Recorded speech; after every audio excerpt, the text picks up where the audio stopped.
L'originalité de RD Défi, en fin de compte, c'était d'associer le concept de broker à celui de recycleur. Le R2 veut dire réemploi, recyclage. L'idée simple, c'est de dire on récupère du matériel, les gens ont besoin de pas forcément de faire détruire leur matériel, mais se débarrasser de leur matériel, et à l'intérieur on va retrouver du matériel qui est réemployable.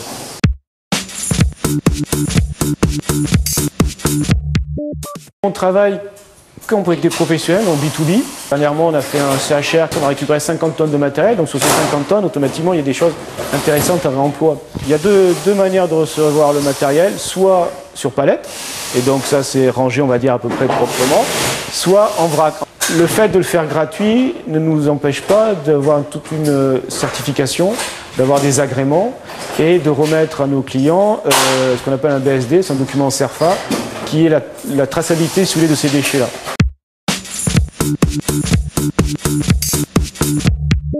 Le premier tri donc, se situe au niveau de l'entrepôt et on a identifié du matériel qui est intéressant à réemployer ou à démonter.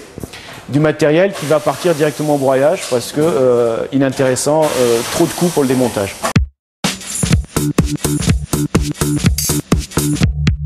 Une démarche importante, c'est éradiquer toutes les données qui sont sur l'appareil, pour des questions de confidentialité. Et comme on assure la maintenance de produits qu'on va vendre, il y a des tests qui vont faire tourner la machine et on va s'assurer qu'il n'y ait pas de problème dessus.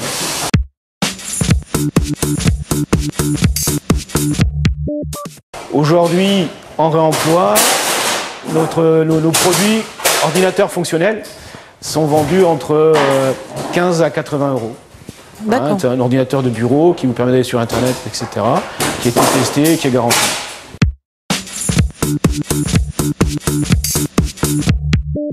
Derrière moi, c'est les personnes qui s'occupent du démontage.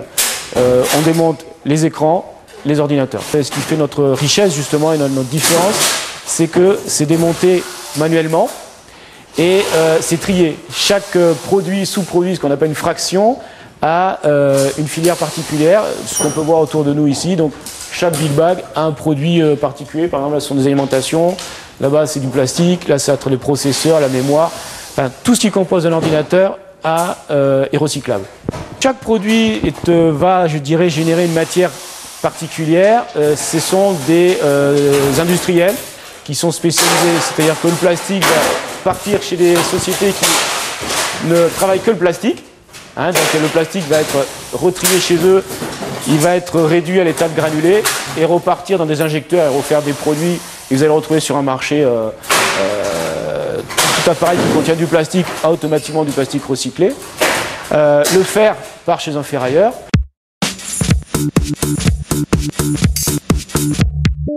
Parce que moi, ma volonté était forte de faire du réemploi.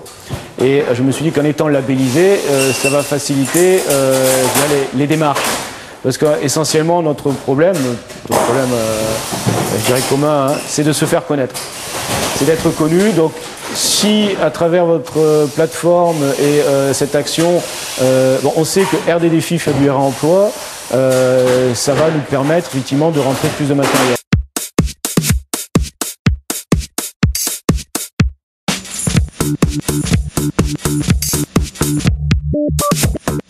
Hier, je voyais encore, c'était les encombrants ici à Denain. Il y en a qui balancent des imprimantes, des télévisions. Bon, il y en a qui vont le prendre pour récupérer le cuivre ou l'alu. Et puis après, ça reste sur le trottoir. Et c'est vrai qu'à l'heure actuelle, de plus en plus, on est amené à recycler, même au niveau des ampoules, des néons, et des piles, des batteries. On est amené à recycler parce que, comme on dit, on n'hérite pas de nos parents, on emprunte la terre à nos enfants, quoi.